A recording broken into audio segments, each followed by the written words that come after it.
आजादी से पहले जगत राव चौधरी देवीलाल जी ने आजादी में आ जाते हैं, वो फिर इनकी बोली बोलने लग जाते हैं। ये ऐसा हमारा प्रधानमंत्री, एक अच्छा प्रधानमंत्री, देश का बाप का, इतने बड़े लोकतंत्र का एक अच्छा प्रधानमंत्री होना चाहिए।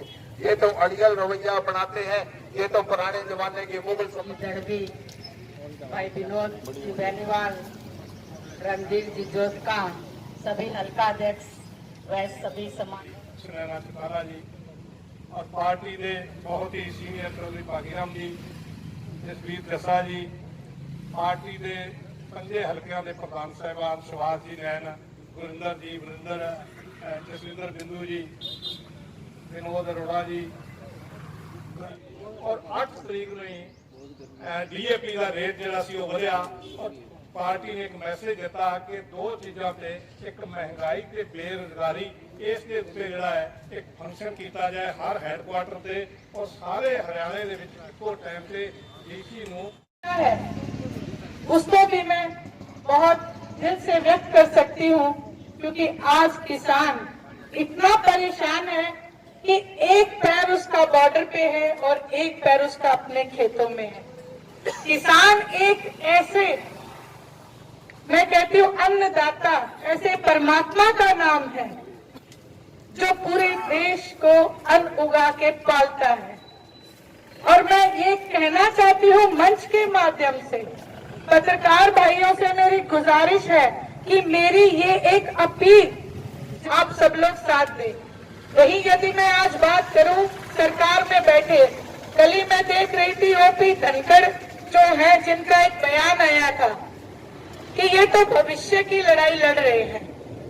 तो मैं ये कहना चाहती हूँ मंच के माध्यम से, धनखड़ साहब, आपकी इतनी झूठी और भ्रष्ट सरकार है, हम भविष्य के नहीं, आपकी झूठ की लड़ाई लड़ रहे हैं। 15 लाख खाते में नहीं आए, हम उसकी लड़ाई लड़ी। इसमें सब कुछ काला है, प्रधानमंत्री मौन धारण किए हुए हैं, लेकिन आप सब लोगों की मजबूती और दृढ़ता को देखते हुए मैं ये कह सकती हूँ, जहाँ महिला शक्ति भी कंधे से कंधा मिला के साथ खड़ी है, हर हरियाणा की महिला आज आंदोलनरत है, क्योंकि उसे रसोई देखनी है, उसे अपने बच्चे का भविष्य देखना है, उसने अपने पति का सुहाग देखना है।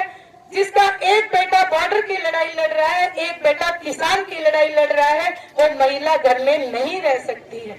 आज महिलाएं आप लोगों से आगे मिलेंगी, ये मेरा पुरजोर दावा है। और मैं ये एक बात और कहूंगी अभय भाई साहब के लिए कि कुछ लोग ये कहते हैं कि भाई इलाहाबाद का चुनाव आ जाए, इंडियन नेशनल लोकदल की रड़क काट देंगे, कुछ लोग कहते हैं। लेकिन मैं ये कहना चाहती हूँ उनसे कि वो इस बात को ना भूलें कि अभय सिंह जी चौटाला वैब निकालते हैं। तो इलाहाबाद के चुनाव में इंडियन नेशनल लोकदल सारी पार्टियों का वैब निकाल देगी, और न केवल इलाहाबाद, तो ये एक किसानों की बहुत बड़ी, एक आम जनता की, मैं कहूंगी किसान मजदूर व्यापारी की बहुत बड़ी जीत का एक सिग्नल है। आप सब लोग यहाँ पे आए, आप सब लोगों ने मुझे मान सम्मान दिया, आपका बहुत बहुत आभार, धन्यवाद।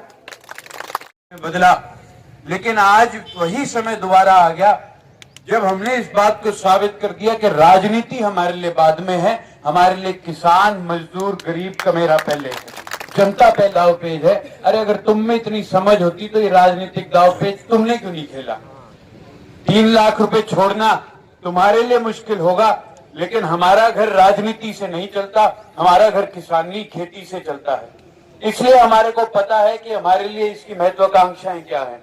जिन लोगों के घर राजनीति से चलते हैं वो इस राजनीतिक पद को नहीं छोड़ सकते। मैं तो आज आपके बीच में, CTM साहब आए हैं, जिस काम के लिए हम यहाँ पे इकट्ठे हुए हैं ज्ञापन देने के लिए, तो मैं उनको भी आमंत्रित करूंगा कि 1 मिनट आकर के आप भी हमसे ज्ञापन लें और हमारी सारी बात सुने। गवर्नर साहब तक हमारी इस बात को पहुंचाने का काम करें।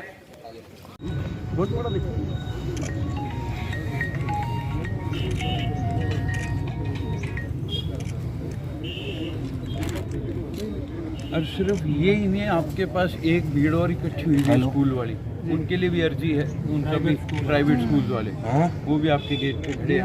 आज का मेमोरेंडम हमारा ये महंगाई के बारे में बेरोजगार। आप एक बार बोल दीजिए कि मैं नमस्कार जी, आपका जो भी मांग पत्र है इसको संज्ञान में ले लिया गया है और आज ही हम हायर अथॉरिटीज को आपकी जो मांग है वो उससे अवगत करवा देंगे। धन्यवाद।